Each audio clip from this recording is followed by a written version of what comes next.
Ya estamos listos, conectaditos. Déjenme, no lo veo acá. Pero bueno, confío en que ya esté transmitiendo.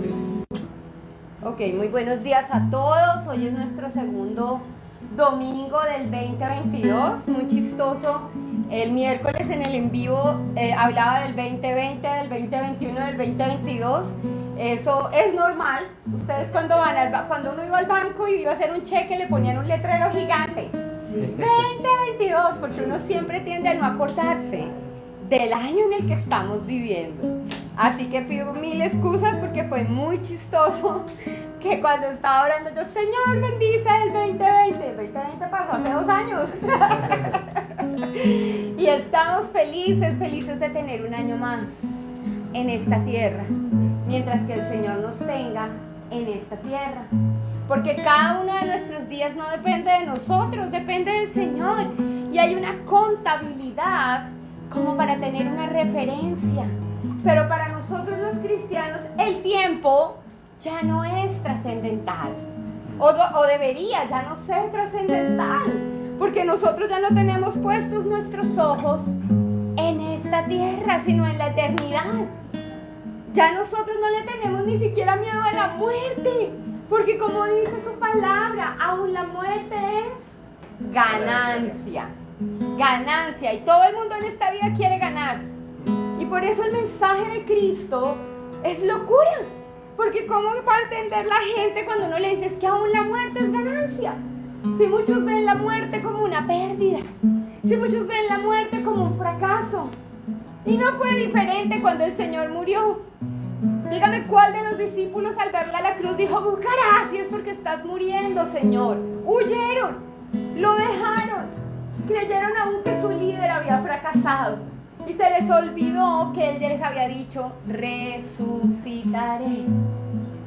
Cuando en el templo dijo, en 3 días reconstruiré este templo, estaba hablando del verdadero templo, de nosotros. Nosotros somos reconstruidos en un abrir y cerrar de ojos. Nuestra vieja manera de vivir es transformada por una nueva.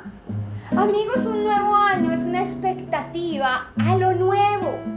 Es una expectativa a los buenos planes que tiene el Señor. He aquí tengo planes de bien y no de mal, dice el Señor. Para darles, ¿qué? Un futuro y una esperanza. ¿Te preocupa tu futuro? ¿Dónde vas a estudiar? ¿Con qué vas a pagar? ¿Cómo vas a vivir? ¿Cómo sobrevivirás a este virus? Si lo haces en tus fuerzas, vas a desfallecer y vas a caer.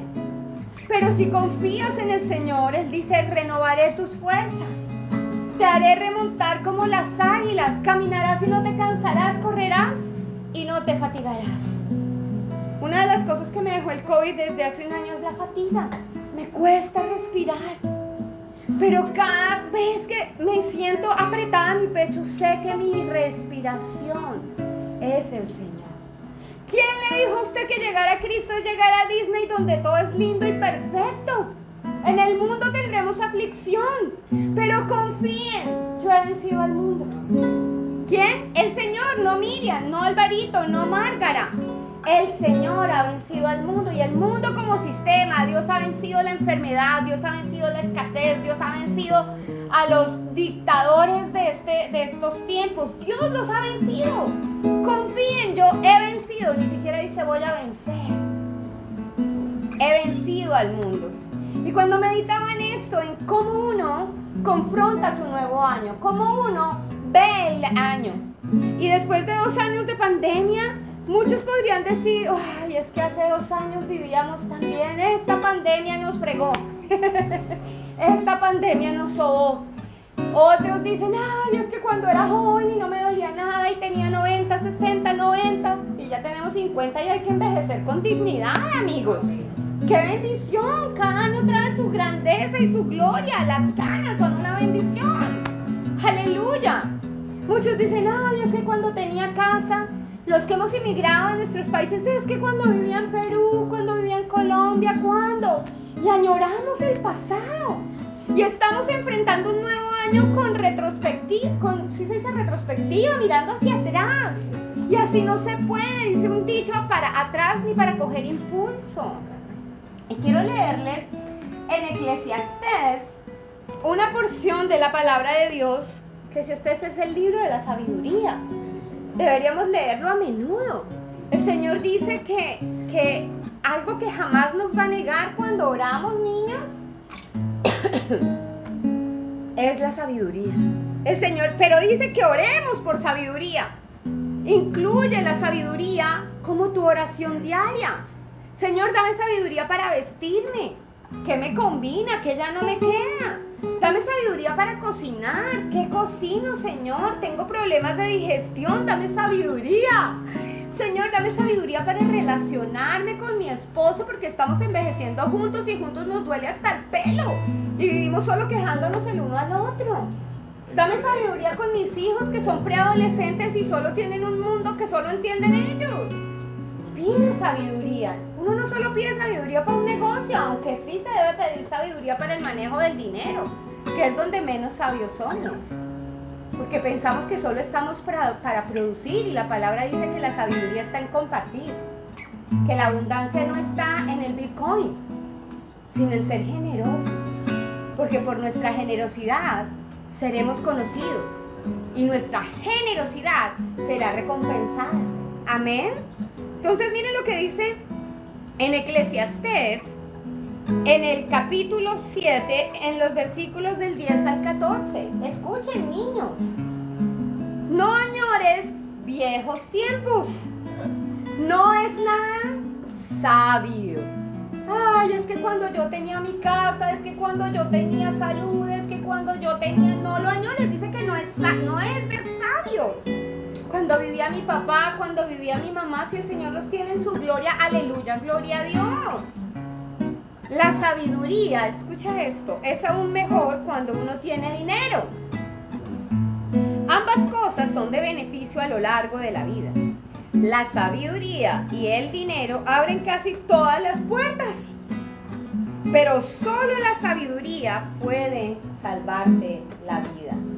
¡Wow! ¡Qué tremenda palabra para aquellos que solo quieren acumular y acumular!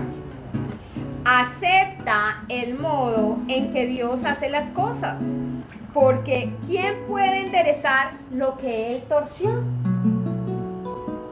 Disfruta de la prosperidad mientras puedas. Mientras puedas. Hay muchos millonarios con Alzheimer, con cáncer, con problemas mentales que no pueden disfrutar de sus fortunas. Si tú tienes 5 pesos en el banco, pero tienes que comer y estás alrededor de tu familia, eres muy rico, muy bendecido. Acepta el modo en que Dios hace las cosas, porque ¿quién puede enderezar lo que Él torció? Disfruta de la prosperidad mientras puedas, pero cuando lleguen los tiempos difíciles, reconoce que ambas cosas provienen de Dios. Amén. Recuerda que nada es seguro en esta tierra, pero en la eternidad hay una seguridad de salvación. Por eso les digo que el tiempo no debe ser nuestro punto de referencia. Nuestro punto de referencia debe ser la eternidad. Ningún problema es eterno. Este virus no es eterno. La bancarrota no es eterna. La decepción amorosa no es eterna. El colegio no es eterno. La universidad no es eterna. Nada es eterno. Eternos somos nosotros junto al Señor. Amén. Amén. Entonces una forma de ver con sabiduría este 2022 es no mirando atrás. Y encontraba una frase de Sócrates que me pareció que calaba bien en lo que el Señor me estaba hablando. Y mire lo que decía lo que dice esa frase, la leí en Facebook, en uno de los portales de un amigo que quiero mucho. El secreto del cambio es enfocar toda tu energía no en la lucha contra lo viejo, sino en la construcción de lo nuevo. ¡Wow! ¿Y sabe qué dice el Señor? He aquí todas las cosas son hechas nuevas. Tú eres una nueva criatura. Eso dice el Señor. Amén. Amén. Y les voy a leer una reflexión que leía. No me acuerdo en todo lo que leo para poder hacer esto, dónde la encontré. Pero dice, el predicador apela aquí, o sea, en esta escritura de Eclesiastés, a una determinación que se debe tomar frente al pasado, y es la de ser sabios. La sabiduría o necedad dependerán de o batallamos con la nostalgia. Mi Cuba querida, muchos viven así, nunca dejan, no me acuerdo no de ti, sino de muchos cubanos que se vienen a vivir aquí, pero siguen con el pie en Cuba. En Cuba. Dice, la sabiduría o necedad dependerá de cómo lidiamos con la nostalgia y la añoranza que a veces nos llega con una fuerza descomunal y nos paraliza. Debemos derrotarla para siempre. Debemos olvidar el pasado y enfocarnos en el presente para construir nuestro futuro. ¿Quién mejor ejemplo nos dio de esa actitud? Fue el apóstol Pablo, que escribió en Filipenses 3:13. Apunto olvidando ciertamente lo que queda atrás y extendiéndome a lo que está adelante. Pablo tomó una decisión con su pasado: olvidarlo, dejarlo atrás, prescindir de todo lo sucedido en días, semanas y años anteriores, porque sabía que anclarse en el pasado impide extenderse hacia lo que está adelante. El pasado tiene la perniciosa capacidad de aprisionarnos e inmovilizarnos. Vamos a pedirle al Señor que podamos entrar en este 20 con nuestros ojos puestos en Él, que va adelante de nosotros. Por eso no me gusta cuando nos dicen que el Señor te respalde, como si yo necesitara que Dios fuera detrás mío. Yo no quiero ser empujado, yo quiero ser guiado por el Señor. El Señor va delante de ustedes para terminar su escuela. El Señor va delante de nosotros en nuestro hogar. El Señor va delante de nosotros en nuestro trabajo. Y el Señor va delante de este ministerio. ¿A dónde vamos a llegar? A donde el Señor nos quiera tener. Ustedes, los que nos ven, los bendecimos en el nombre de Jesús, porque son nuestro presente donde quiera que estén. Y son nuestra bendición, y oramos porque cada semilla de su palabra que sembremos en este garaje o en el lugar donde Él nos quiera tener, dé fruto para un futuro eterno. Amado Señor, te damos gracias en esta mañana, Dios. Te alabamos y te bendecimos por el regalo precioso de volver a empezar un año viéndote a ti, Señor. No viendo las circunstancias, el virus, la economía, la soledad, la viudez, sino viéndote a ti, mi Rey. Abre nuestros ojos a la realidad de tu presencia en nuestra vida, Señor. A la realidad de tu Espíritu en nosotros, que nos guía a la verdad. Señor, en pastos delicados, tú nos haces descansar, Señor. Tú eres nuestro buen pastor. Junto a agua de reposo nos pastoreas, mi Rey. No quiero un agua diferente, Señor. No quiero un pozo distinto al manantial de tu palabra, Señor. Hoy, Señor, bendice la palabra que nos das a través de nuestro pastor.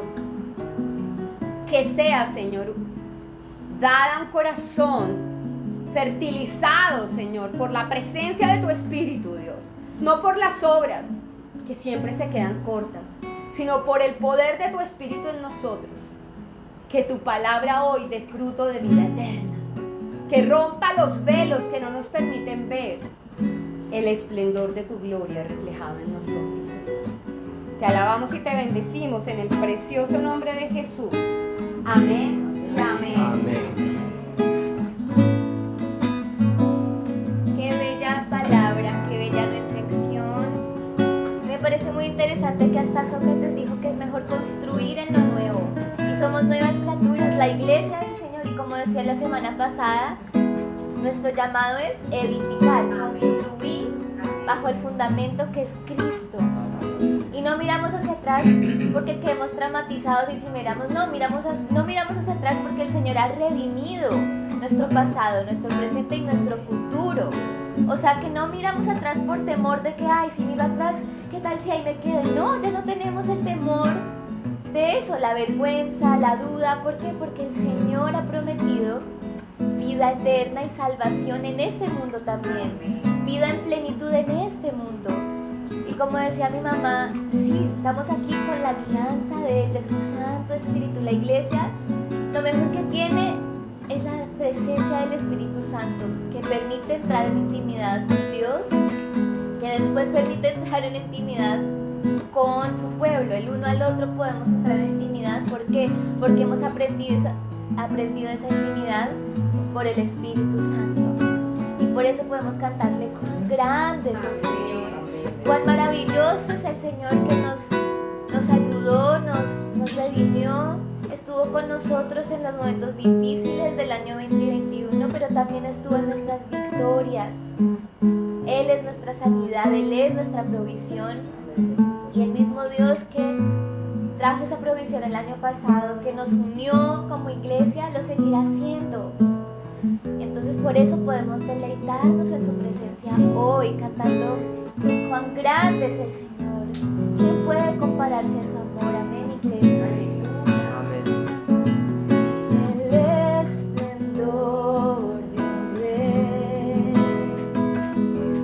vestido en majestad, la tierra alegre está, la tierra alegre está.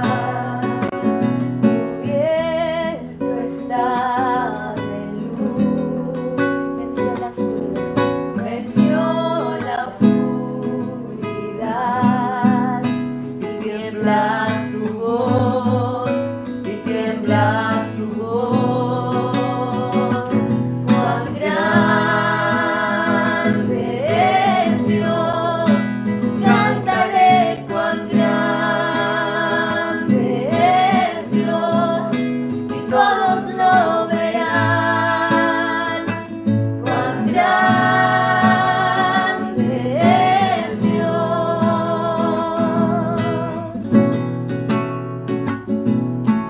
Día a día Él está, el tiempo está en Él, el tiempo está en Él.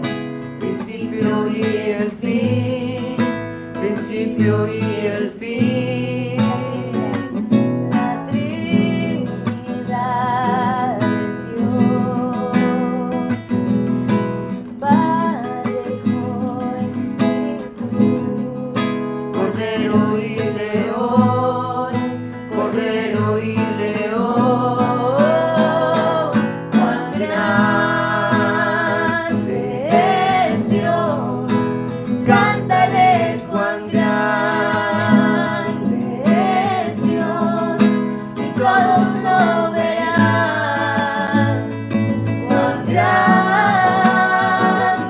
es.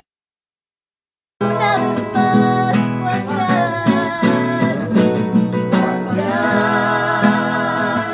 es Dios, cántale cuán grande es Dios, y todos lo verán. Cuán grande es Dios. Solo sus voces, cuán grande. Cuán grande es Dios, cántale cuán grande es Dios, y todos lo verán. Cuán grande es Dios. Te cantamos gracias, Señor. Gracias, Jesús. Cántale cuán grande es Dios, y todos lo verán. Cuán grande es Dios. Te alabamos, Jesús, te damos gracias porque tu nombre está por encima de todo nombre, porque tú cuidas de tu iglesia, de tu pueblo, porque tenemos la libertad de entrar a tu presencia y cantarte, Señor. Gracias porque ya las cadenas han sido rotas, Señor, ya no nos ata nuestro pasado, ni nuestro presente, ni nuestro futuro. Oh Señor, dependemos completamente en ti. Y te damos gracias porque estas canciones, esta alabanza nos apunta a la eternidad, Señor. Que por el resto de nuestras vidas podamos cantar cuán grande eres,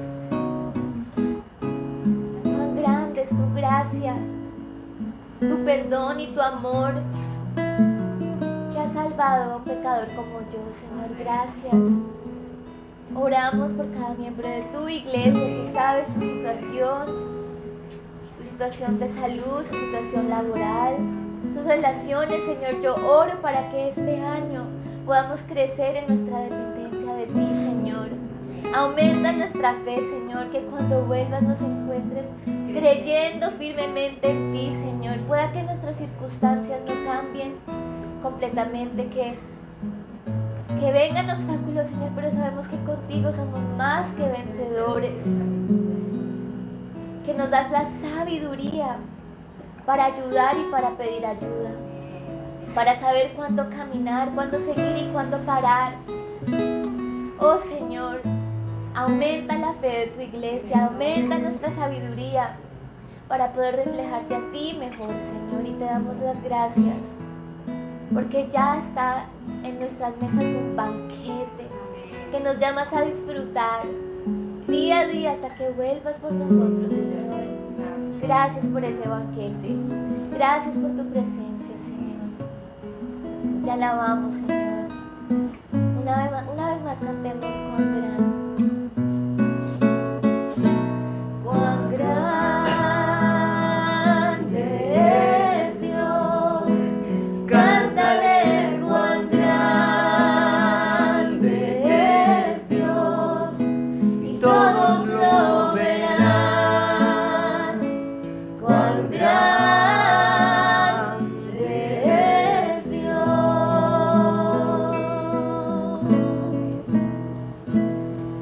Grande es Dios, cántale cuán grande es Dios, y todos lo verán. Cuán grande es Dios. Amén. Qué rico es cantar con ustedes, iglesia, alabar al Señor con ustedes.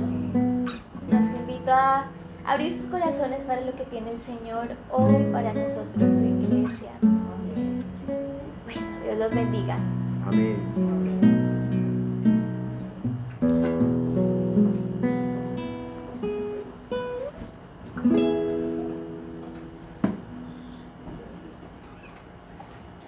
Muy buenos días a todos los que nos están viendo por el Facebook Live. Buenos días de nuevo a todos los que están aquí.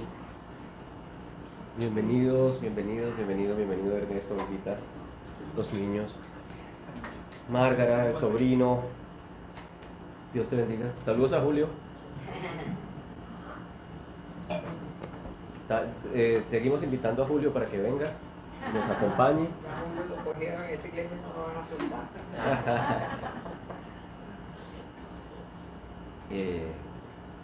Pero porque, yo le iba a decir que no se fuera, pero bueno, ya se fue.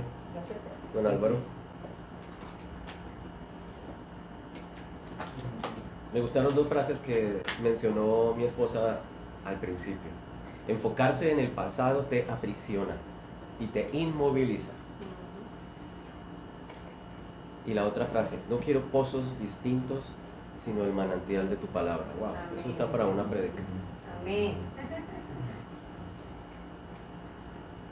Y en la palabra dice, se cavaron cisternas rotas. Y las cisternas rotas pues no retienen el agua. Pero nosotros tenemos el manantial de vida. Amén. Y en este 2022 el Señor nos ha venido hablando de varias cosas. Estefanía estuvo hablando la vez pasada acerca de la intimidad con el Señor, de buscar la esencia y no la estética, ¿cierto? Su presencia. Eso es lo esencial, la esencia de su presencia. Y también el Señor ha puesto en nuestro corazón hablar acerca de descansar en el Señor. Ay, el micrófono, ¿verdad? Sorry con excuse me. Porque descansar quiere decir que nosotros estamos confiando en Él. Y descansar quiere decir que nosotros conocemos más de Él. A medida que puedo descansar más es porque he aumentado o profundizado mi conocimiento de Cristo. Y en esta semana, creo que hace 3 días, empecé a cantar una canción que no cantaba hace muchos años, que incluso no me la sé. Pero un pedazo dice, el tabernáculo caído de David, Yo el tabernáculo caído de David, el tabernáculo caído de David, ¿por qué empecé a cantar el tabernáculo caído de David? Y otras canciones que cantábamos en los principios de la iglesia cuando los cánticos pentecostales estaban de moda. No sé si te acuerdas de esa canción que decía, remolineando, remolineando, alabaré a Jehová. Y luego decía, por causa de él, yo me haré más vil. Y ese canto narra la experiencia del rey David cuando toma el arca de la alianza y la vuelve a traer a Jerusalén. Y de eso quiero hablar hoy, acerca del tabernáculo caído de David, porque tiene que ver con descansar en la intimidad de Dios. Y muchos en las iglesias hablan, es que hay que restaurar el tabernáculo de David y nosotros, y tú vas a restaurar el tabernáculo de David, y hacen un poco de algarabía y un poco de oraciones y vamos a hacerlo. Pero vamos a entender cuál es el tabernáculo de David hoy, a la luz de Cristo, a la luz del Nuevo Testamento, y por qué es importante conocer qué es el tabernáculo de David y cómo estamos nosotros hoy en día con respecto al Señor Jesucristo, y te vas a dar cuenta de 2 o 3 verdades que son maravillosas. Por lo menos si ya las conoces las vas a recordar, y si no las sabías, pues vamos a observarlas y vamos a creerlas en nuestro corazón. Y voy a comenzar leyendo en el capítulo 15 del libro de los Hechos, pero antes voy a orar para que el Señor nos ministre y para que el Señor nos hable y para que el Señor traiga gozo, traiga paz, traiga seguridad, traiga convicción, traiga restauración. Padre, gracias por tu palabra. Que no sea simplemente yo, que no sean mis palabras, sino que seas tú a través mío. Que sea tu Santo Espíritu hablándome y hablándonos hoy. Te pido, Espíritu Santo, que tomes autoridad y control sobre nuestra mente, sobre nuestros sentimientos, sobre nuestro ser. Rechazamos toda incredulidad, todo escepticismo. Y oramos, Señor, para que nos dé humildad y un corazón humilde, enseñable, para profundizar en tu amor y tu conocimiento. Y permite que tu Santo Espíritu hoy también sane nuestros corazones, alivie y traiga descanso a nuestro ser. En el nombre de Jesús, amén. Algunos que llegaron de Judea, Hechos 15:1, enseñaban a los hermanos, si no se circuncidan conforme al rito de Moisés, no pueden ser salvos. No diga, no, amén, no, hermano. Eso es lo que decían estos de Judea. Como Pablo y Bernabé tuvieron gran disensión y debate con ellos, los hermanos determinaron que Pablo y Bernabé y algunos otros de ellos subieran a Jerusalén a los apóstoles y ancianos para que trataran esta cuestión. Versículo 6. Entonces los apóstoles y ancianos se reunieron para considerar este asunto. Después de mucho debate, o sea, no fue fácil la cosa. Unos decían, no, que sí se circunciden, no, otros que no se circunciden, que hay que guardar la ley, no, que no hay que no guardar la ley. Ese era el debate, en realidad. Pedro se levantó y dijo, hermanos, ustedes saben que en los primeros días Dios escogió de entre ustedes que por mi boca los gentiles oyeran el evangelio y creyeran. Dios, que conoce el corazón, les dio testimonio, dándoles el Espíritu Santo al igual que a nosotros, y ninguna distinción hizo entre nosotros y ellos, purificando por la fe sus corazones. ¿Por qué tientan a Dios poniendo sobre el cuello de los discípulos un yugo que ni nuestros padres ni nosotros hemos podido llevar? Creemos más bien que somos salvos por la gracia. ¿Por qué no dices conmigo? Soy salvo. Soy salvo por la gracia de Jesús. Soy salvo por la gracia del Señor Jesús. Creemos más bien que somos salvos por la gracia de Jesús de la misma manera que ellos también lo son. Aquí Pedro está reconociendo, no que ellos son salvos como nosotros, sino que está diciendo que nosotros somos salvos como ellos. Está reconociendo que la gracia trae salvación y que nosotros también podemos ser salvos de la misma manera. No poniendo un yugo sobre ellos, no poniendo carga sobre ellos. Y algunos dicen, no, los judaizantes dicen, es solamente está hablando de la circuncisión y de esos ritos legalistas. Pero Pedro dice, pero ¿cómo así? Nosotros no hemos sido capaces de llevar ese yugo. Y la circuncisión no es problema para los adultos, porque la circuncisión se hace a los niños de 8 días de nacido. En otras palabras, cuando ya eres un judío adulto ni te acuerdas a qué horas pasó eso. no lo has sufrido, ni lo has tenido que soportar. Está hablando es del yugo de la ley de Moisés, de todo lo que trae consigo los preceptos y mandamientos y rituales y consignas de la ley de Moisés, que trae un yugo sobre la persona y que nunca se puede liberar de él. Y eso era lo que querían hacer los judaizantes. Aparte de que creían en Jesús, tenían que ponerse ese yugo encima. Y decían, nosotros no hemos sido capaces, ni nuestros padres han sido capaces de llevarlo.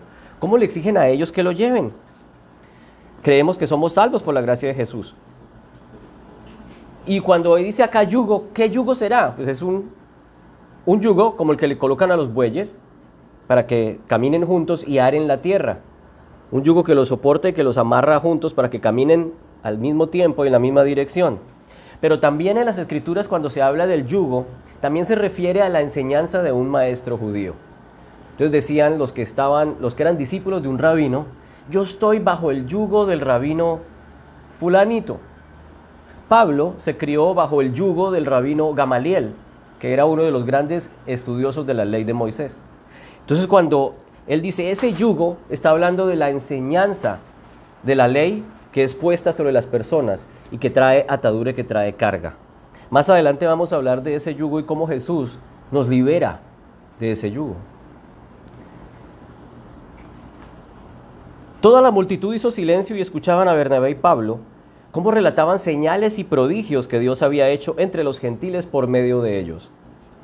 Cuando terminaron de hablar, Jacobo tomó la palabra y dijo, Jacobo era el hermano del Señor, que estaba en Jerusalén. Escúchenme, hermanos, Simón, o sea Pedro, ha relatado cómo Dios al principio tuvo bien a tomar de entre los gentiles, o sea, entre los que no eran judíos, todos los que estamos aquí que no somos judíos y el pueblo de las naciones y de las tribus que no son judíos son llamados gentiles. O sea que todos nosotros y todos los que no son judíos somos gentiles. El Señor tuvo a bien tomar de entre los gentiles un pueblo para su nombre. Para ellos era extraño, para ellos era algo chocante. ¿Cómo así que no es solamente Israel? ¿No solamente somos nosotros? Ahora el Señor ha abierto las puertas para el mundo entero, para las naciones. ¿Cómo es esto? No lo podían creer y no lo podían aceptar. ¿Cómo así que las naciones tampoco van a estar sujetas al yugo de Moisés? Si quieren ser como nosotros, también que se circunciden y sigan la ley como nosotros. Pero ese no era el plan de Dios para los gentiles. El plan de Dios para los gentiles era llevar las buenas nuevas de libertad, las buenas nuevas de salvación a través de Cristo. Y Cristo lo que trae es libertad de ese yugo.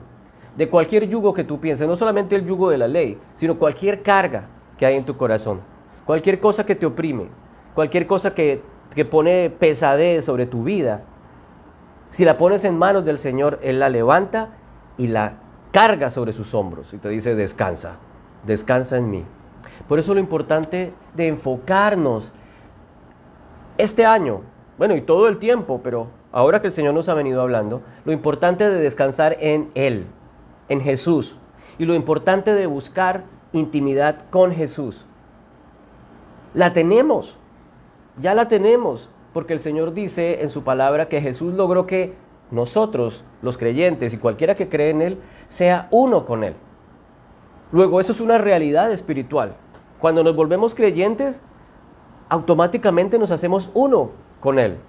Así como Cristo es uno con Dios. Me encanta esa palabra y siempre se la repito, porque esa unidad es una realidad, a pesar de que tú no lo tengas presente todos los días, es real. Pero qué bueno que sí lo tengas presente, porque si lo tienes presente puedes caminar con seguridad. Puedes caminar descansando en que Jesús va contigo, va conmigo y que cuida tu camino, que tu vida está en sus manos, que por donde quiera que vayas, donde camines y vas a derecha o a izquierda, si crees en Jesús, Él está contigo. Tú estás con Él, nunca te separas de Él y Él nunca se separa de ti. Tú puedes ignorarlo y puedes meterte en la rutina de la vida, en la rutina del trabajo, te metes en el computador, empiezas a sacar cuentas, no sé, lo que hace Glorita, sumar, restar, llevar contabilidades. Pero reconocer que aún en esos momentos en que estamos ocupados, en que estamos llenos de tareas que hacer, el Señor también está ahí con nosotros. Qué bueno hacer pausas en el camino, pausas a lo largo del día y decir, wow, tú estás conmigo. Tú puedes tomar control de esta situación. Voy a descansar en tu amor, voy a descansar en tu poder, en mí. Y aquí Santi, lo voy a decir Santiago, o sea, dice citando al profeta Amós, después de esto volveré, dice Jacobo.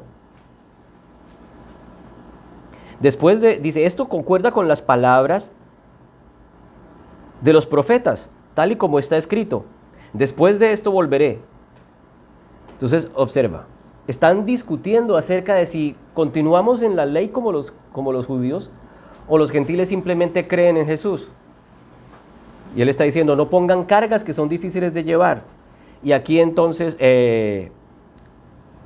Jacobo cita al profeta Amós diciendo, hoy se está cumpliendo, eso es para que se cumpla esta palabra, escuchen, comillas, después de esto volveré y reedificaré el tabernáculo de David que ha caído, y reedificaré sus ruinas, y lo levantaré de nuevo, para que el resto de los hombres busque al Señor y los gentiles que son llamados por mi nombre. Dice el Señor que hace saber todo esto desde tiempos antiguos. Entonces, para aquellos que dicen que el tabernáculo de David será restaurado cuando el Señor vuelva, por allá en Apocalipsis, en los últimos tiempos, ya cuando el Señor regrese, acá dice que ya se está cumpliendo esa escritura, y eso fue hace 2000 años. Esto es para que se cumpla esto, que reedificaré el tabernáculo de David. En otras palabras, desde el momento en que el Evangelio se expresa, que el Evangelio se empieza a predicar, el tabernáculo de David se está reedificando. Luego, la reedificación del tabernáculo de David tiene que ver con nosotros, con la iglesia, con los creyentes en Jesucristo. No es algo por allá etéreo o algo que es simplemente del futuro, algo que vamos a esforzarnos nosotros por hacer. Es algo que se está reedificando a través del Evangelio de Jesucristo y a través de la fe de la iglesia en Él. Y vamos a ver qué interesante es lo del tabernáculo y entender qué quiere decir el tabernáculo de David con respecto, por ejemplo, al tabernáculo de Moisés. Porque cuando se habla en la Biblia de tabernáculos, es decir, de tiendas, cuando se dice tabernáculo en la palabra son tiendas, carpas, parecida a esa carpa que está aquí afuera.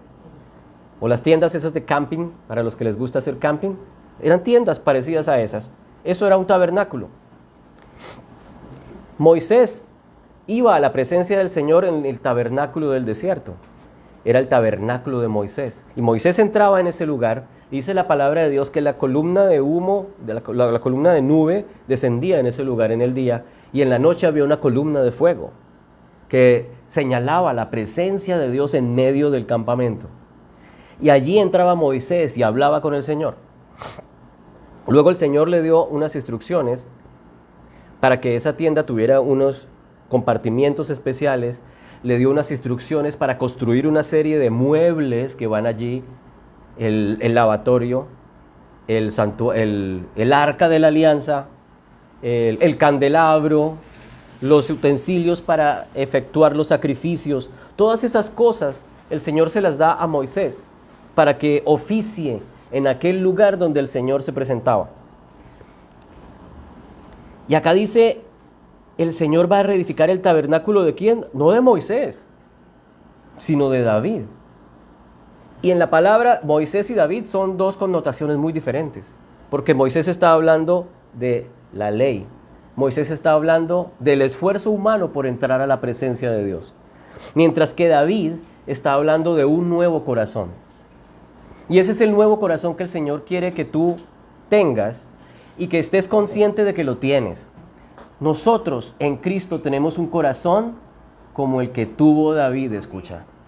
En la palabra siempre dice David, un hombre que tenía el corazón conforme al corazón del Señor. ¿Y quién no quiere tener un corazón conforme al corazón del Señor? Dice que Dios se enamoró de David, le gustó David entre todos sus hermanos. Él dijo, ese es mi escogido. Y David tenía varios hermanos, todos apuestos, grandes, corpulentos, listos para la batalla. Y cuando fueron a ungir a los hermanos, el profeta vino y dijo, pero ¿qué? ¿Dónde están? ¿Esos son todos los hermanos, los dos hijos tuyos? Le dijo a Isaí. ¿Recuerdan ese pasaje? Sí, estos son todos. Ah, se me olvidaba el pastorcillo ese que está cuidando las ovejas. Tráiganlo para acá, porque aquí todavía no se ha podido hacer tomar la decisión hasta que no venga.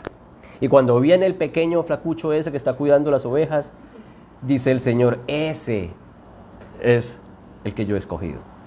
Ese tenía un corazón conforme al del Señor. Y tú y yo queremos tener así un corazón conforme al del Señor. Y es gracias a que él tenía un corazón de esa manera que él pasa a la historia como el antepasado de David, el antepasado de Jesús, a quien el Señor le hace la promesa, tu reino estableceré y no tendrá fin. Un descendiente tuyo se sentará en el trono. Y estaba hablando de Jesucristo, descendiente de David, de la tribu de Judá. Pero David, como tenía ese corazón que amaba al Señor, que anhelaba su presencia, David buscaba al Señor en intimidad. David buscaba al Señor. En los Salmos se habla como David derrama su corazón al Señor. Tu misericordia es para siempre. Te alabaré. Levantaré mi alabanza a ti en las mañanas. ¿A dónde irá mi socorro? Mi socorro viene. ¿De dónde vendrá mi socorro? Mi socorro viene de ti. ¿A dónde levantaré mi mirada? Levantaré mis ojos a los montes y veré que mi socorro viene del Señor. Y se la pasaba alabando al Señor, reconociendo su grandeza, reconociendo su necesidad de Dios.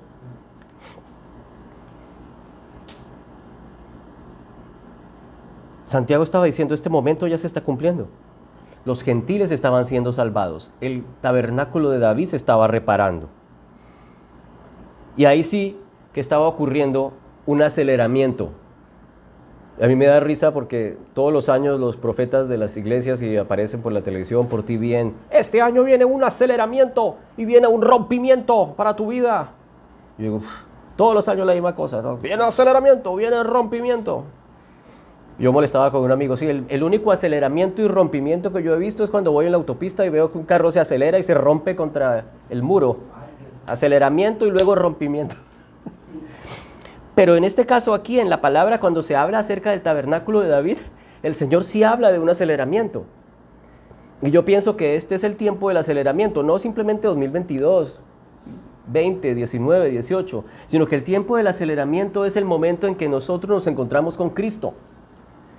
Y este tiempo de la reedificación del tabernáculo de David es un tiempo de aceleramiento. Y quizás ahora, con todas las señales de los últimos tiempos, podemos estar viendo ese aceleramiento que está mencionado aquí en el Antiguo Testamento. Porque se empiezan a dar señales. Antes habían señales aquí o allá. Pero por ejemplo, una plaga que ocurre a nivel mundial es una señal para tener en cuenta. Porque no es una plaga que ocurrió solamente en China, sino que se extendió al planeta entero. Eso no puede pasar desapercibido dentro del calendario de Dios. Luego hace parte de esas señales de aceleramiento de los tiempos finales.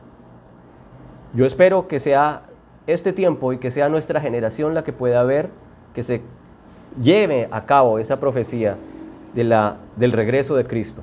Dios quisiera que pudiéramos verlo nosotros, como dice el profeta, Maranata, Cristo viene, ven pronto. Y si se demora, como lo veíamos el domingo anterior, cuando el Señor venga, los hallaré, ¿qué? Creyendo. Pues el Señor no quiere encontrarnos en otra actitud, sino creyendo. Cuando yo vuelva, los hallaré creyendo, los hallaré persistiendo en creer en mí, los hallaré persistiendo en enfocarse en mi amor por ti, en mis promesas por ti. Eso es lo que Él espera de nosotros. Y decía por allí un teólogo, vivamos como si el Señor viniera hoy, pero al mismo tiempo como si tardara en venir. Preparados para hoy, pero preparándonos también como si se demorase en llegar.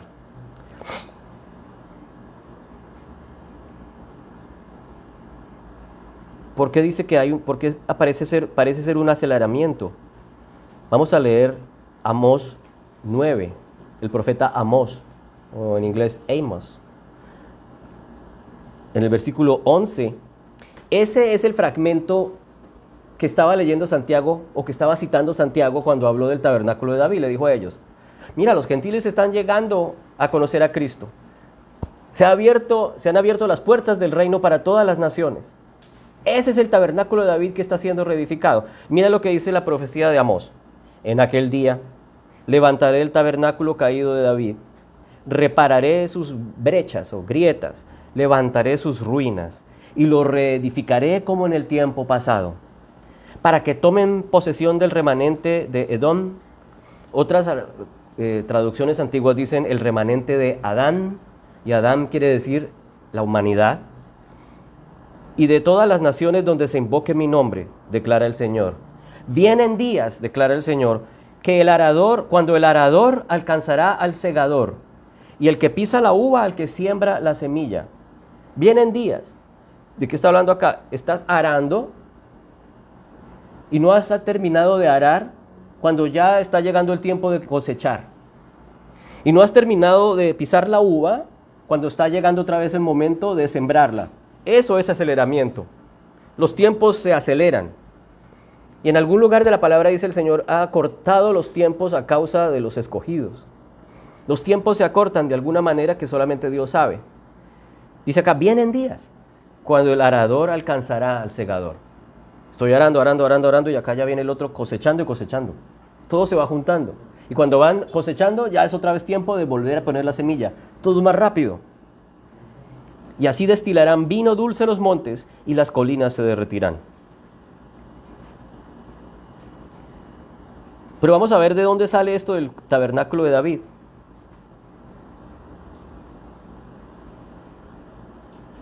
Resulta que los filisteos atacaron a Israel, a los judíos. Y en uno de esos ataques se robaron el arca del Señor y se la llevaron con ellos y la pusieron al lado de sus dioses. Cuenta las escrituras que ellos lo pusieron al lado de una estatua que ellos tenían de un dios filisteo que se llamaba Dagón. Y ponían allí el arca y se iban, y al otro día amanecía Dagón tirado en el piso. Y todos decían: ¿pero quién derribó a nuestro Dios? Y el arca estaba allí. Y volvían a levantar a Dagón, y al día siguiente otra vez volvía a aparecer tirado el Dagón en el piso y el arca allí. Comienzan a aparecerle plagas de ratas y plagas de tumores en las ciudades a donde llevaban las ciudades de los filisteos. Decían: no, esta presencia del Dios de estos israelitas nos está causando problemas. Agarren esa arca y devuélvanla. Nos está causando problemas. No queremos tener eso aquí entre nosotros. El Dios de los israelitas nos va a destruir. Saquen eso de aquí. Y entonces montan el arca en una carreta de bueyes y dicen: si esta es la causa de nuestras desventuras, que la carreta con las vacas estas se vaya sola y llegue ella sola a la ciudad de los judíos. Y ellos amarran el arca a la carreta, sueltan las vacas o los bueyes tirando de la carreta, y ella, tan pronto la sueltan, agarran, y los espías que se van detrás, efectivamente, las vaquitas sabían a dónde llegar, y llegaron justamente a donde tenían que llegar, a la tierra de los judíos. Y dijeron: sí, era verdad. Cuando llega el arca la reciben, pero eran los tiempos de Samuel. Todavía no había aparecido Saúl, ni David. El pueblo desprecia la llegada del arca, no le importa. Pasan 20 años y el arca queda en un lugar donde nadie ni se había acordado de ella. Llega el tiempo en que el pueblo dice: queremos un rey que podamos ver. Y entonces el Señor: ustedes quieren un rey que puedan ver, ya no quieren relacionarse con Dios, el verdadero rey de sus corazones. Bueno, les voy a dar un rey. Y aparece Saúl en escena, un rey de carne y hueso que ellos querían tener. Pero este rey resultó ser un fracaso, un fiasco.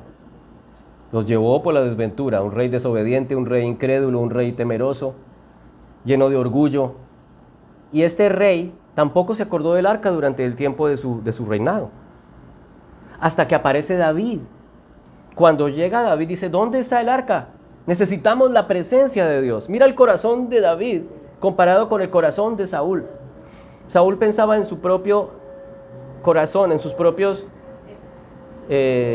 planes, en sus propias necesidades. y el pueblo se olvidó de la presencia de Dios. Pero David dice, no, necesitamos la presencia de Dios aquí. ¿Dónde está el arca? Y entonces hace que traigan el arca hacia su tierra de nuevo.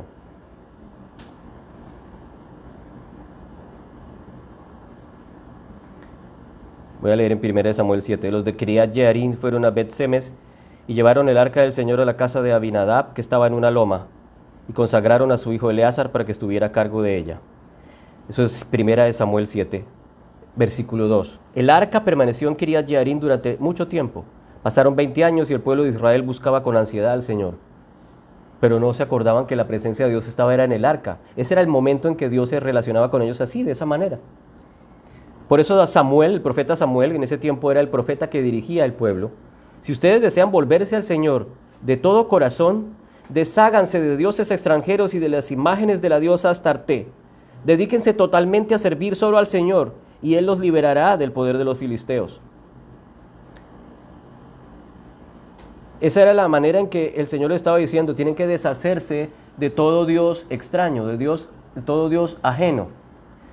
En esta misma semana, un amigo muy querido, que ya no está aquí en Florida, se fue a vivir a Texas, me dijo, encárgate de un amigo mío que es cubano, así como Ernesto, y que está muy inquieto con las cosas del Señor.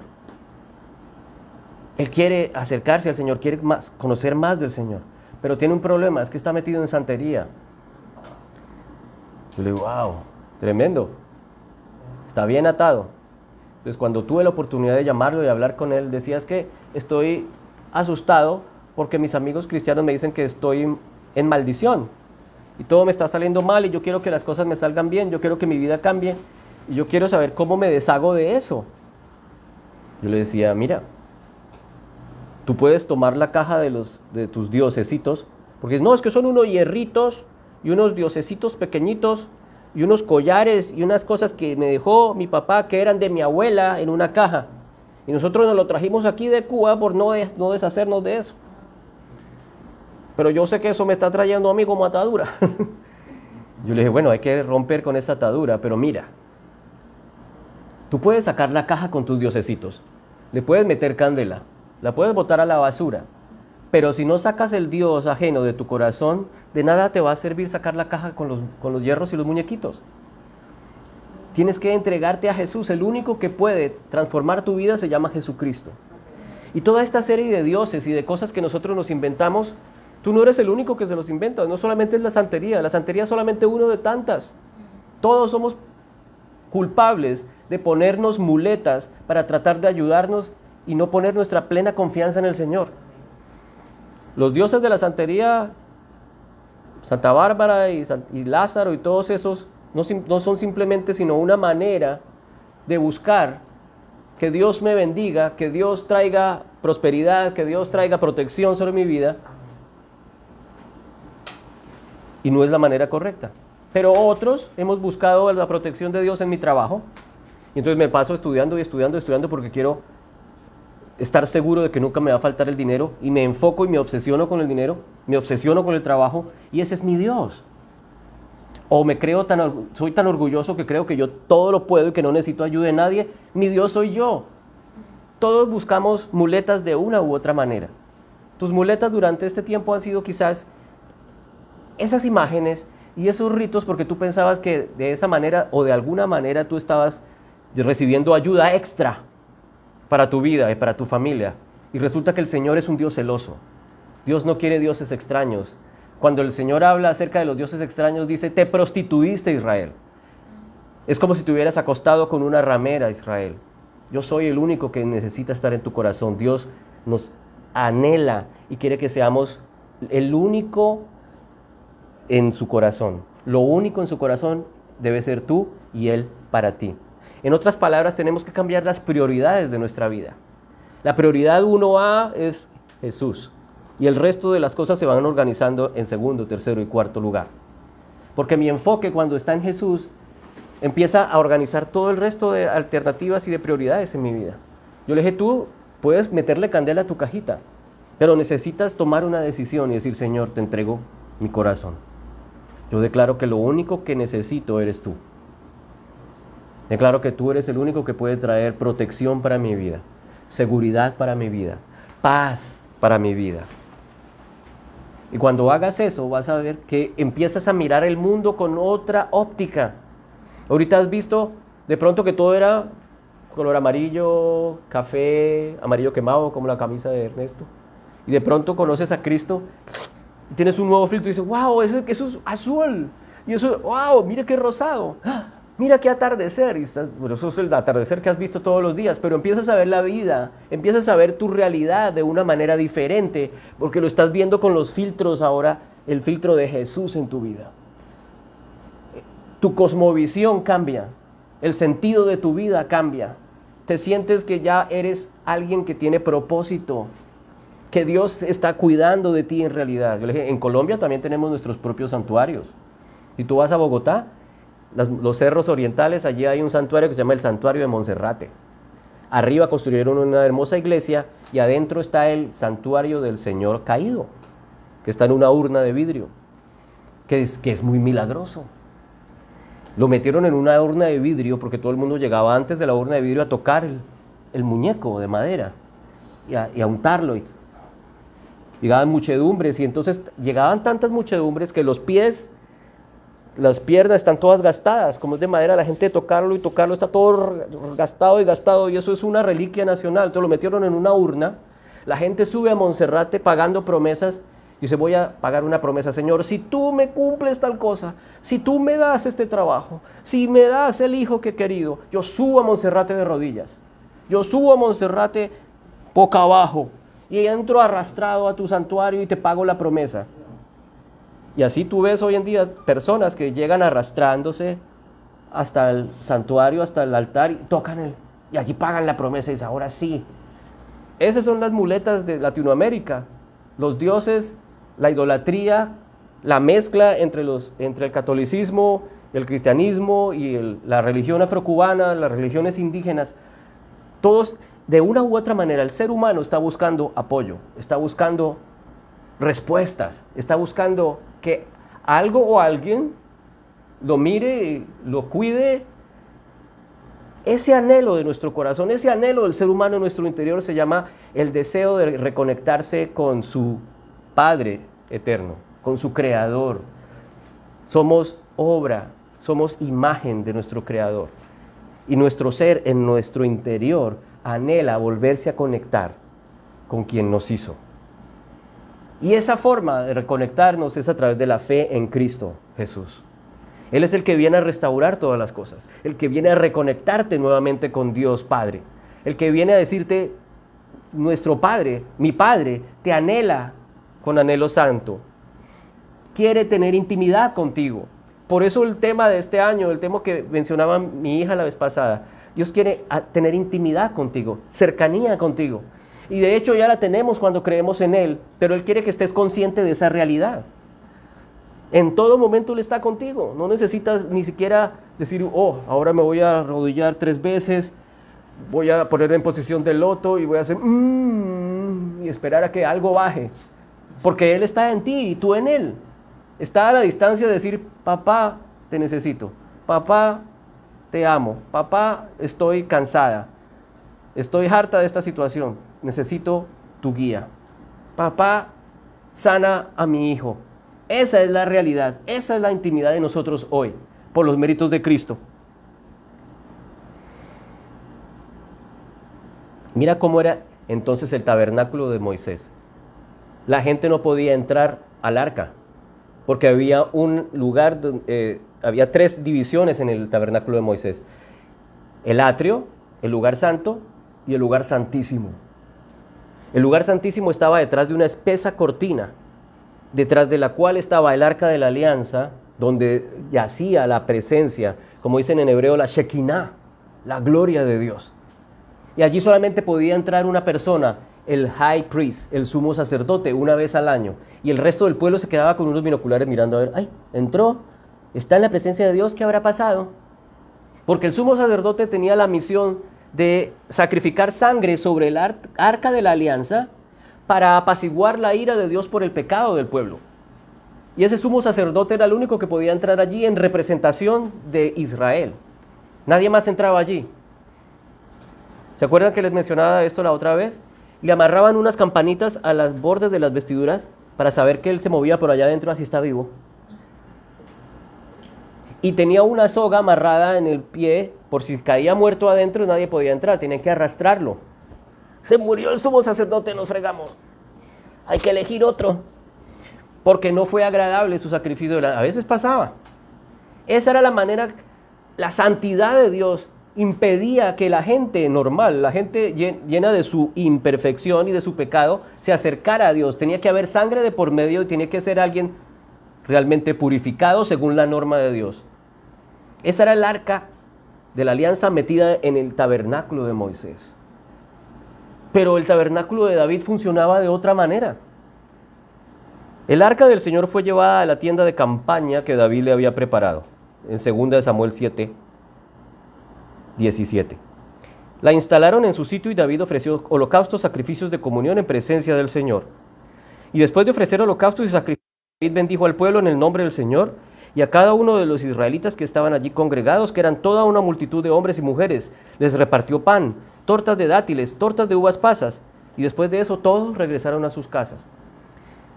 El tabernáculo de David era una tienda como esa.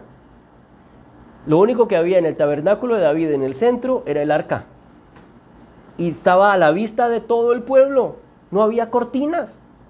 No había separación. Todo el mundo la veía y todo el mundo danzaba y adoraba enfrente de su presencia. ¿Qué quiere decir el arca de la alianza? En varias secciones de 2 Samuel dice, el Señor que habita entre los querubines. La tapa del arca de la alianza tiene 2 querubines que tienen sus alas cubriendo la tapa del arca. Esa tapa del arca con los querubines quiere decir que ahí está la presencia misma de Dios. Y esa tapa es de oro, tapando lo que hay en el interior del arca. ¿Qué era lo que anhelaba el rey David? Esa presencia. Por eso dijo, traigan el arca. Necesitamos la presencia de Dios. Y todos danzaban. Por eso me acordaba de Remolineando ahorita. Porque cuando el rey David llegó con el arca y danzando, Mical, que era la esposa de David, le dijo, mira cómo te has puesto, que casi se te cae la ropa de danzar delante de todos. No te da ni vergüenza. Le dice, delante de Dios me voy a hacer más vil aún. Delante de Dios puedo danzar y alabarlo porque estoy alabando al gran rey. No me importa cómo esté, si tengo ropa o no tengo ropa, si me vieron o no me vieron. Es Dios conmigo. Y tú por criticona te vas a quedar estéril. La otra, oh. Esa es la canción Remolineando, porque David llegó dando vueltas cuando llegó el arca y de ahí sacaron esa famosa canción. Pero entonces fíjate cómo es de diferente. Voy a restaurar, dice, estamos restaurando el tabernáculo no de Moisés, con separación del pueblo. No el tabernáculo donde nadie puede entrar sino un solo escogido, una sola vez al año y con mucha dificultad. No estamos restaurando el tabernáculo de Moisés donde hay diferencia de estatus, en donde nadie se puede acercar fácilmente porque es destruido por la gloria de Dios. Estamos restaurando el tabernáculo de David donde la presencia está a la vista del pueblo, donde el pueblo puede tener intimidad y cercanía con Dios. Luego el tabernáculo de David es el que estamos viviendo hoy en día. Dice Cristo que Él, o mejor, dice la palabra en el libro de Hebreos, que Jesucristo es ese high priest, el sumo sacerdote que entra en la presencia misma, en ese lugar santísimo, de aquel tabernáculo de Moisés, pero ya no en aquel tabernáculo de Moisés, sino que entra en esa presencia misma en un templo no hecho de manos, en un templo transdimensional, por decirlo así. Es un templo que no existe en este mundo físico, pero en ese templo físico, en ese templo de otra dimensión, en la dimensión espiritual, allí entra Jesús como el sumo sacerdote en representación de todos nosotros los que creemos en Él. Jesús entra allí en la presencia del Padre y presenta sacrificio como expiación por el pecado. ¿Y qué sacrificio lleva Él? ¿Cuál es la sangre de los corderos que lleva Jesucristo? Ninguna otra que su propia sangre. Su propia sangre se convierte en la sangre derramada en ese lugar santo. Y Él mismo es el Cordero de expiación. El mismo Cordero Santo, perfecto y sin mancha, capaz de lograr una intimidad única y eterna por el sacrificio que Él hizo. Esa es la simbología del tabernáculo de David. Presencia, intimidad, cercanía, libertad para entrar a su presencia, libertad para acercarnos a Él. Eso es lo que está predicando hoy. El Evangelio es ese. Eres libre para acercarte a Jesús. Eres libre para relacionarte con Dios. Él está esperando que te relaciones con Él y ha enviado a su Hijo como el mecanismo, el medio, el camino para acercarte a Él y unirte a Él. No por un instante como el sumo sacerdote del tabernáculo de Moisés una vez al año, sino una unidad eterna. Moisés, cuando ascendió al monte y se encontró con la presencia de Dios, su rostro resplandeció. ¿Recuerdan siempre esa escena que me encanta? Porque su rostro resplandeció, pero cuando bajó del monte se empezó a apagar nuevamente. Pero Pablo dice en el Nuevo Testamento que nosotros estamos con nuestro rostro descubierto porque nuestra gloria no desaparece, sino que vamos de gloria en gloria, aumentando en gloria y más gloria, mientras nos relacionamos con Cristo por acción del Espíritu Santo. Ese es el Espíritu de Dios que está ahora en ti y en mí, en cualquiera que cree en Jesús. En el Antiguo Testamento, antes de Cristo, en los tiempos del tabernáculo de Moisés y en los tiempos de los profetas y de los reyes, el Espíritu Santo descendía, pero sobre un profeta o sobre un rey en determinados momentos para decir, así dice el Señor, tal cosa. Y descendió el Espíritu Santo sobre el profeta Jeremías y dijo, palabra de Jehová. Descendió el Señor sobre David, el rey David, y David profetizó. Pero en nosotros el Espíritu Santo dice que ha sido derramado para que more con nosotros.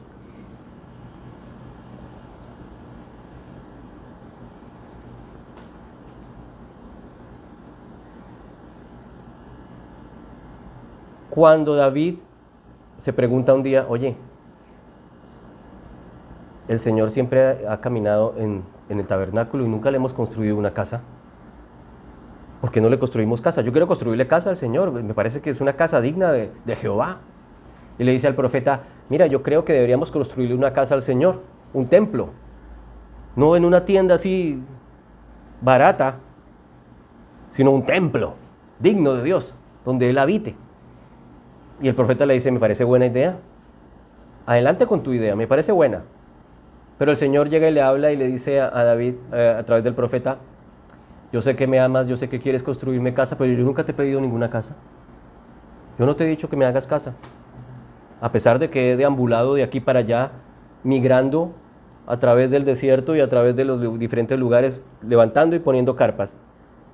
Pero sí te digo que no serás tú el que me haga casa, sino que mi casa la construirá tu hijo, un hijo que yo te daré. Pero déjame decirte que no serás tú quien me construya casa, sino que yo haré una casa para ti. ¡Wow! Así de lindo es el corazón de Dios para con David, porque David anhelaba la presencia de Dios. Y Dios entonces no le dijo, oye David, qué igualado. Quiere estar en mi presencia todo el tiempo y no se da ni cuenta que no tiene derecho ni a acercarse porque yo soy un Dios santo.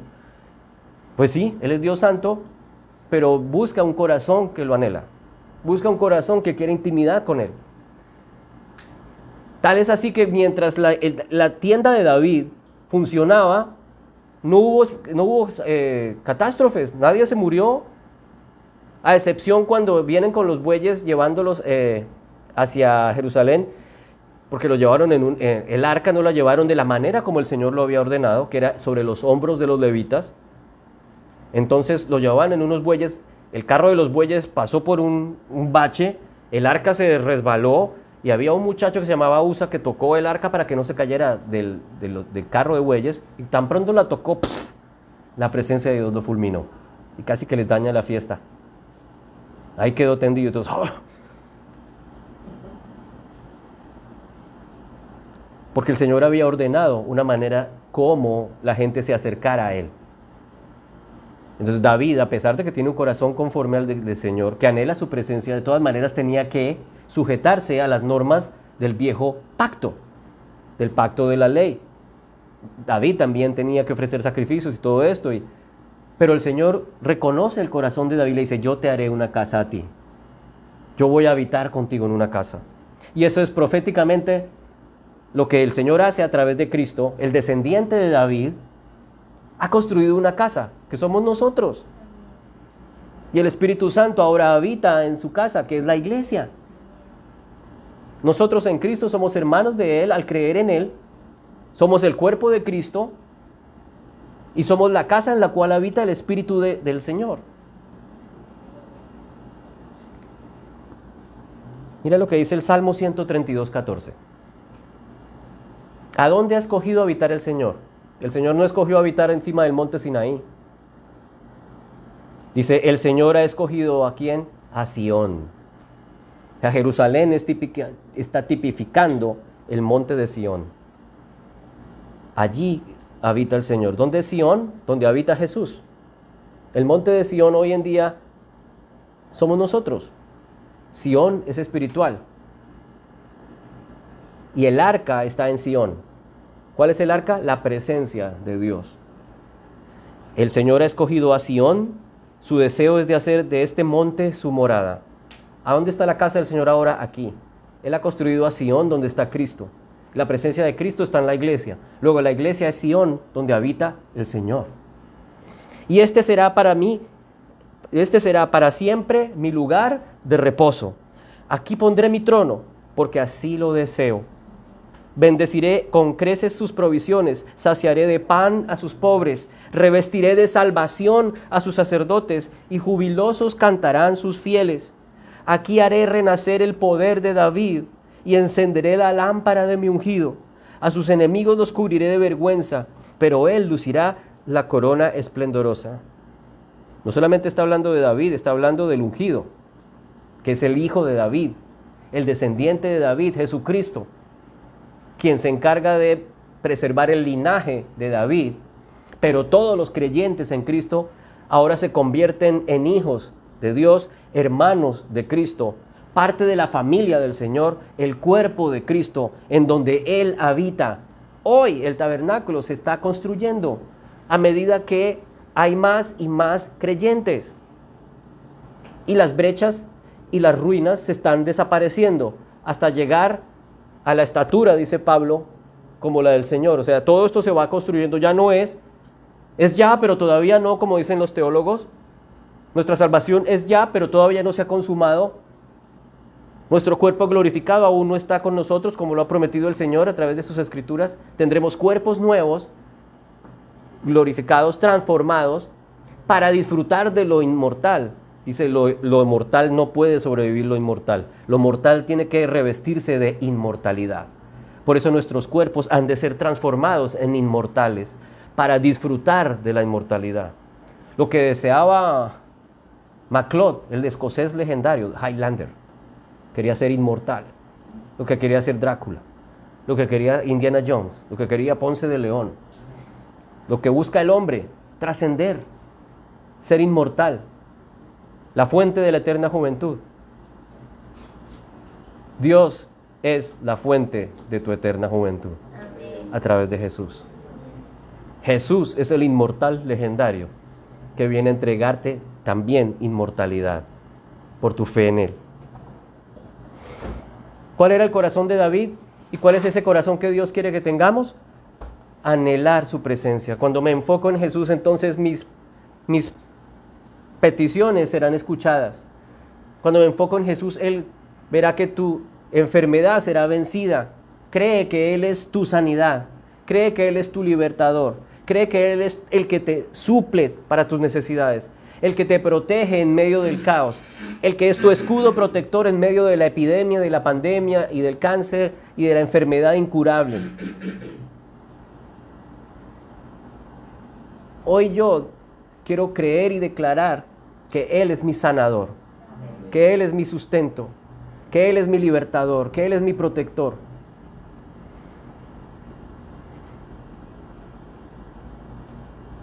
Con la llegada de Cristo el velo, recuerda, se rasgó el velo del templo. Dicen que cuando Cristo murió en la cruz, tembló.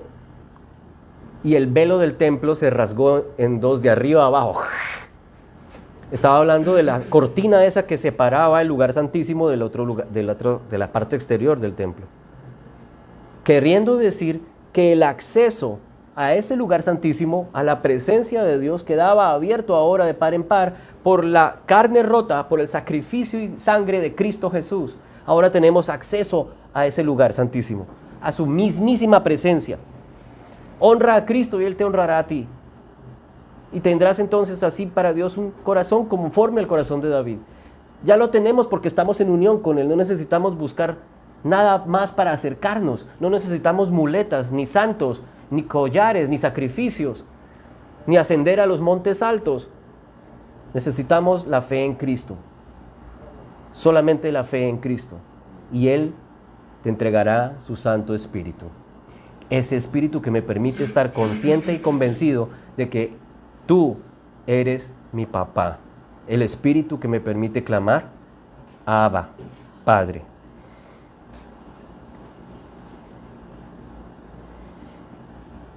El Señor le dijo a David: cuando tu vida llegue a su fin y descanses con tus antepasados, yo pondré en el trono a uno de tus descendientes y afirmaré su reino. Será él quien construya esa casa en mi honor y yo afirmaré tu trono real para siempre. Voy a terminar con Hebreos 3:3. Aquí en Hebreos también puedes entender y puedes darte cuenta de ese contraste entre la manera de adorar de Moisés y la ley del tabernáculo de aquel entonces y la nueva manera de adorar ahora en Cristo a través de este nuevo tabernáculo. Dice: de hecho Jesús ha sido estimado digno de mayor honor que Moisés, así como el constructor de una casa recibe mayor honor que la casa misma. Y muchas veces la gente honra la casa, honra el templo, el megatemplo. Dice: vengan a la casa de Dios. Pero es un templo, es un muro. Esta tampoco es la casa de Dios, esto es un lugar de reunión. Dice acá: toda casa tiene su constructor, pero el constructor de todo es Dios. Moisés fue siervo fiel en la casa de Dios para dar testimonio de lo que Dios haría en el futuro. Cristo, en cambio, es fiel como hijo al frente de la casa de Dios. Y esa casa somos nosotros, con tal que mantengamos nuestra confianza y esa esperanza que nos enorgullece. Por eso, como dice el Espíritu Santo, si ustedes oyen hoy su voz, ¿cuándo? Hoy. No endurezcan su corazón como sucedió en la rebelión en aquel día del desierto. Allí sus antepasados me tentaron y me pusieron a prueba, a pesar de haber visto mis obras 40 años. Por eso me enojé con aquella generación y dije: siempre se descarría su corazón. No han reconocido mis caminos. Así que en mi enojo juré este juramento: jamás entrarán en mi reposo. Eso le sucedió al pueblo de Israel cuando deambulaba en el desierto después de salir de Egipto. Endurecieron su corazón, no atendieron las palabras del Señor. Él dijo: no entrarán en mi reposo. Cuídense, hermanos, de que ninguno de ustedes tenga un corazón incrédulo que los haga apartarse de Dios. Mientras dure ese hoy, anímense cada día para que ninguno se endurezca por el engaño del pecado. Hemos llegado a tener parte con Cristo. Como se acaba de decir, si ustedes oyen hoy su voz, no endurezcan el corazón. Versículo 16. ¿Quiénes fueron los que oyeron y se rebelaron? ¿No fueron los que salieron de Egipto guiados por Moisés? ¿No es con los que se enojó Dios 40 años? ¿No fue acaso con los que pecaron, que cayeron muertos en el desierto? ¿Y a quienes juró Dios que jamás entrarían en su reposo, sino a los que desobedecieron? Entonces uno dice: si ve, desobedecieron. Por desobedientes no entraron. No fue por haber murmurado, no fue por haber desobedecido en esto o aquello. Dice acá: fueron desobedientes por causa de su incredulidad. Entonces, ¿en qué fueron desobedientes ellos? Desobedientes en creerle a Dios. Esa es la desobediencia que causa que Dios se enoje. Esa es la desobediencia en creer que causa que el que es incrédulo y el que está fuera de Cristo no llegue a Cristo. Si creo en Cristo y soy obediente en creer, entonces ¿qué? Me convierto en creyente e inmediatamente soy una nueva creación. Y luego el Señor viene y habita en mí y me da ese espíritu de adopción que me permite clamar Abba, Padre. Entonces, dice el Hebreos 4:7, por eso Dios volvió a fijar un día que es hoy. Si ustedes oyen hoy su voz, no endurezcan el corazón. Él le dijo a Josué, a través de Josué, he aquí que yo les daré una tierra que fluye leche y miel. Yo mismo los introduciré a una tierra que fluye leche y miel. Allí hay casas que ustedes no construyeron, sembrados que ustedes no sembraron, pozos que ustedes no cavaron. Mira lo que es la gracia de Dios. Ciudades que yo no hice, pozos que yo no cavé, frutos que yo no sembré. Está hablando de gracia. Está hablando del regalo de Dios, de bendición, de abundancia que viene de Dios. Eso le dijo el Señor a ellos. ¿Y qué hicieron ellos? No creyeron.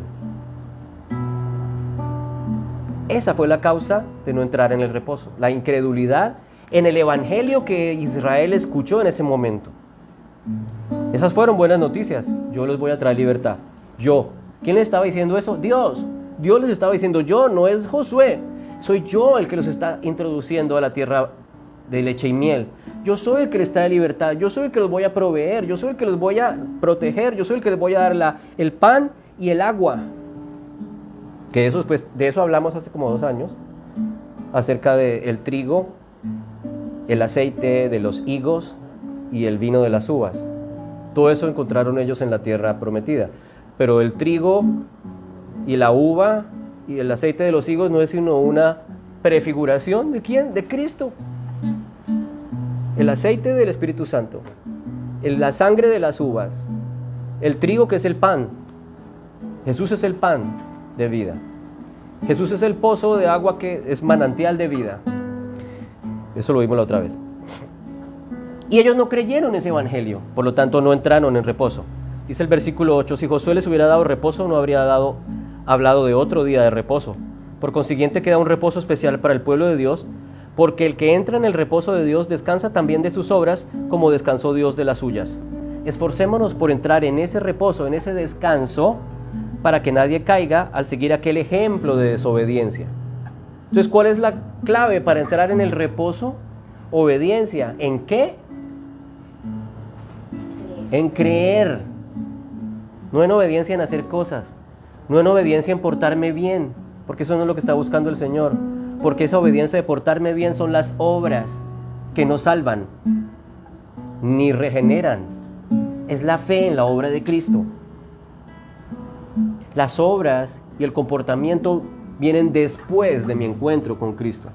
Por eso Steffi hablaba la vez pasada de conocer, creer para conocer. Mucha gente dice, yo conozco a Dios, sí, yo lo conozco. Es más, Él cuida a sus borrachitos. ¿Te has escuchado ese dicho? Uy, papito Dios, Chuchito, ayúdame en esto. Y Chuchito, y no sé qué Chuchito, pero no se ha encontrado con Él. Hay que creer en Él para conocer, entrar a conocer y que se abran tus ojos a la realidad, en realidad de quién es Cristo. Y de todo lo que Él logró para ti. Es el enfoque en Él el que me permite entrar en ese reposo. Mateo 11:28 dice, vengan a mí todos ustedes que están cansados y agobiados, y yo los descansaré. Carguen con mi yugo y aprendan de mí, pues yo soy apacible y humilde de corazón, porque mi yugo es suave y mi carga es liviana. ¿Cuál era el yugo del que estaba hablando Jesús? Les dije que iba a hablar de eso después.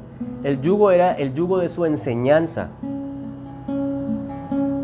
Su enseñanza es suave y liviana, porque ya no estaba hablando de un yugo de la ley, sino estaba hablando del yugo del evangelio, de la fe. Creo en Cristo y mi yugo inmediatamente es liviano. Pedro dijo, ustedes han llevado un yugo desde el tiempo de Moisés que ni siquiera sus padres fueron capaces de llevar. Jesús está diciendo, este es mi yugo, esta es mi nueva enseñanza. El mandamiento central es, ámense los unos a los otros como yo los he amado. En el amor se resume la ley. Ese es el mandamiento de Cristo. Ese es el yugo de Jesús, las buenas nuevas del evangelio. Vuelvo a Hebreos. Por lo tanto, versículo 14 de Hebreos 4.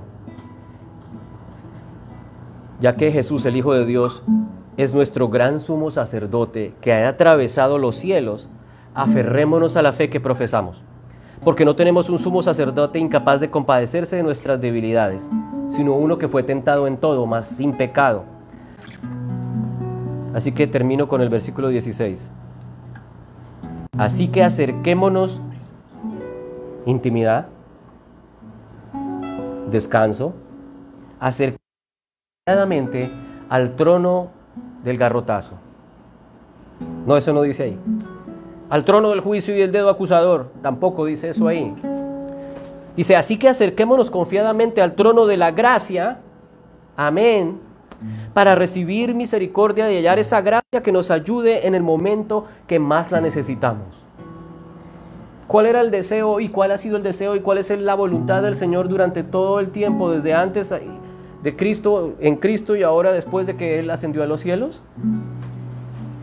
Cercanía, intimidad, que creas que Él es quien dijo que era, que creas en su obra perfecta por ti y que tengas la confianza en entrar al trono de la gracia. Gracia es favor que no te mereces. Gracia es favor inmerecido. Gracia es algo que yo te entrego porque me nace del corazón, como decía la salmista Rocío Dúrcal. Me nace del corazón decirte que tú eres mi vida. El Señor le nació del corazón entregarnos a su Hijo. Le nació del corazón tener cercanía con nosotros y anhela que nosotros nos acerquemos a Él. Cuando Jesús vino dice, hoy el reino de Dios se ha acercado, acérquense. En el monte de Sinaí, cuando el pueblo se acercó, murieron 3,000 personas. El día de Pentecostés, cuando el Espíritu desciende, 3,000 personas fueron salvas. Porque ahora el Señor dice, acércate, no temas, ven. Pedro le dice, si eres tú, haz que yo vaya, ven. Señor, los niños están molestando y quieren acercar, deja que los niños vengan a mí. La ley dice que no puede tocar a alguien que está leproso. Señor, si quieres puedes sanarme. Y el Señor tocó al leproso contra todo pronóstico y sanidad brotó de él y el leproso fue sanado. La mujer con flujo de sangre tocó su manto y fue sanada, libre de su azote. Él es la fuente de sanidad. Cuando la mujer lo tocó, dice que salió poder de él. Se acercó a él, todo el mundo lo tocaba, estaba envuelto en la multitud. Siempre les hago la misma comparación. Él iba y la multitud lo apretujaba, como cuando uno va entrando al estadio de fútbol. No entra, sino que lo entran a uno. Así iba Jesús y la gente lo tocaba, pero nadie fue sanado. Y todos lo tocaban y lo abrazaban, se tomaban selfies. Oh, ese es el Nazareno. Pero esta mujer decía, si tan solo toco su manto, seré sana. Y tan pronto lo tocó, poder salió de él. Y fue sana al instante. El Señor preguntó, ¿quién me ha tocado? Señor, ¿quién te toca? Todos te han repasado, te han retocado. No, alguien me tocó. Y era aquella mujer que lo había tocado con fe. Hoy puedes tocar al Señor, acercarte a Él con fe y recibirás toda su gracia maravillosa. Te puedes acercar confiadamente al trono de la gracia y recibir todo lo que tu corazón anhela. Dice acá, para que nos ayude en el momento que más la necesitamos. No solo que lo que anhelamos, sino lo que necesita nuestra vida. Lo que necesita tu corazón está allí, en Él. Por eso este año el enfoque es descansar en intimidad. Porque Él quiere esa intimidad. Es el tabernáculo de David, donde no hay barreras, no hay separación, sino cercanía e intimidad.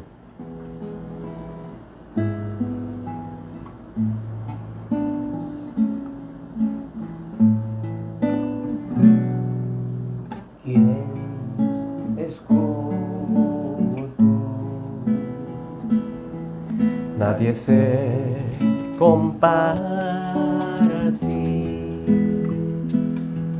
Tu grandeza es sin igual, Señor Jesús.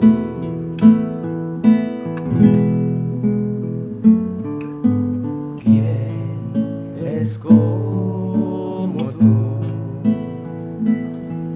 Nadie se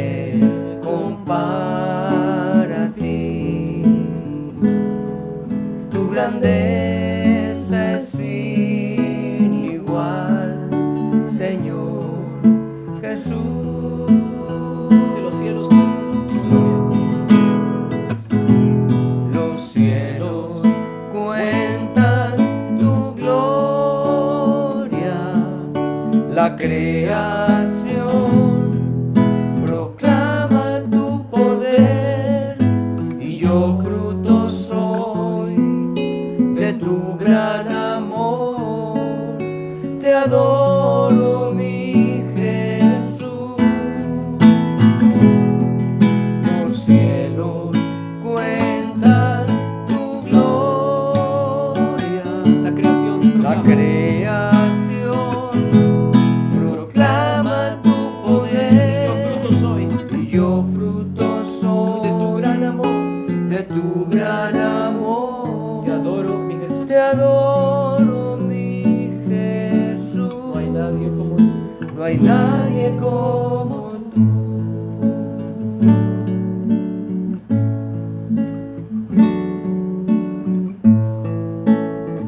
No hay nadie como tú, Señor. No hay nada como tu amor.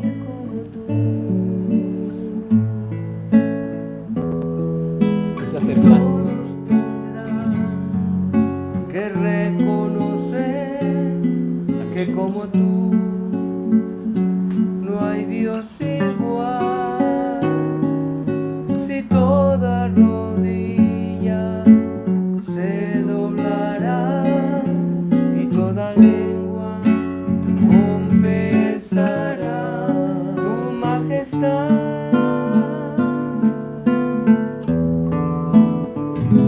Los cielos. Los cielos cuentan tu gloria, La creación proclama. la creación proclama tu poder. Yo fruto soy Y yo fruto soy de tu gran amor. de tu gran amor. Te adoro. Te adoro, mi Jesús.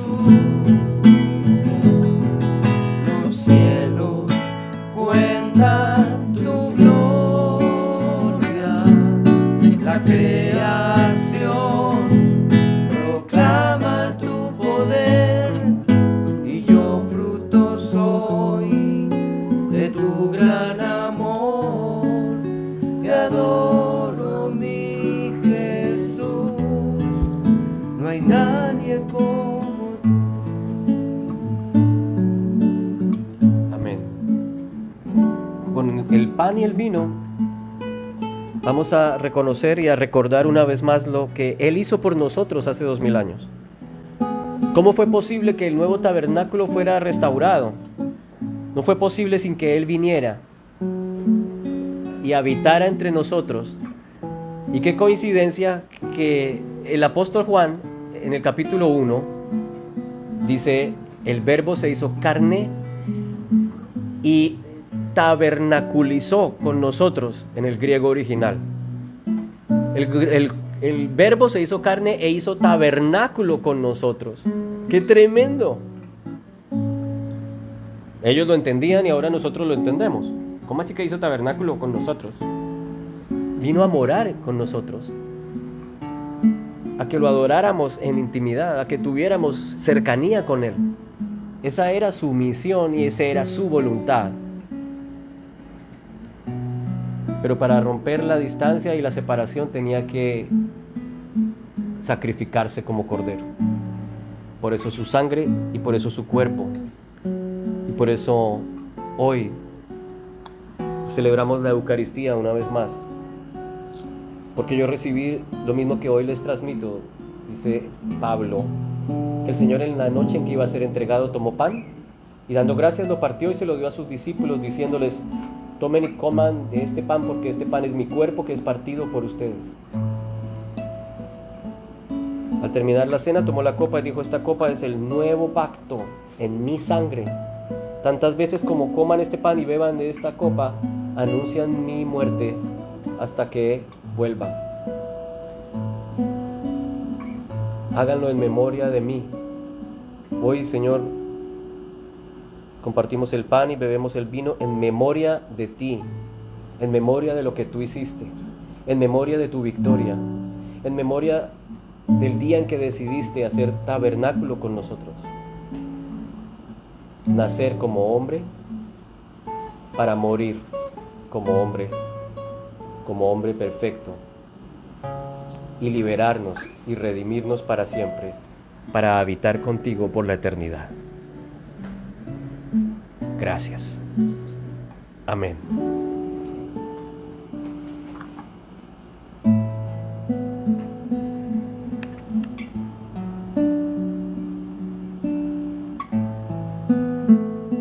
Gracias, Señor.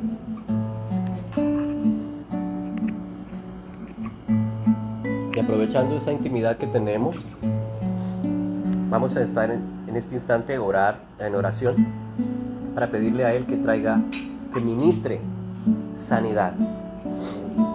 Hay muchos enfermos entre nosotros, como dice la palabra, y otros duermen.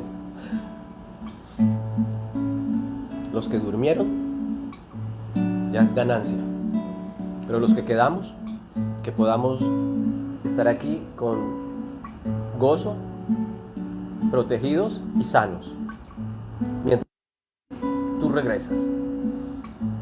Ayúdanos a perseverar en medio del mundo en conflicto, del mundo en crisis, pero ayúdanos a ser factor de cambio en medio de esa crisis. Ayúdanos en realidad a poder brillar como la luz y a sazonar como la sal. Ministramos sanidad a todos los que están convalecientes, enfermos por el virus del COVID, por el flu, los que están enfermos hoy con cáncer, con leucemia, con artritis, con esclerosis, los que tienen problemas articulares, los que tienen problemas digestivos, enfermedad de reflujo, problemas de azúcar. Proclamamos nuevos páncreas, nuevos hígados, nuevos sistemas digestivos. Declaramos sangre nueva, libre de toda hemofilia, de toda leucemia. Proclamamos que el sistema inmunológico de tus hijos es renovado y restaurado. Proclamamos hoy que si el médico dijo que la enfermedad es incurable, que no se va a ir, hoy decimos tú, Señor, nos libras de la enfermedad incurable. Hoy rechazamos ese diagnóstico de enfermedad crónica y proclamamos que tú eres nuestro sanador, que tú venciste toda enfermedad y todo diagnóstico en la cruz del Calvario hace 2000 años, que por tu sangre hemos sido limpiados, que por tus llagas hemos sido sanados y curados, y que hoy por tu gracia recibimos, así como aquella mujer, tocamos tu manto y por fe recibimos liberación, recibimos sanidad, recibimos vigor, recibimos nuevas fuerzas, recibimos revelación. Háblanos en sueños y visiones, como profetizaste en el libro de Joel.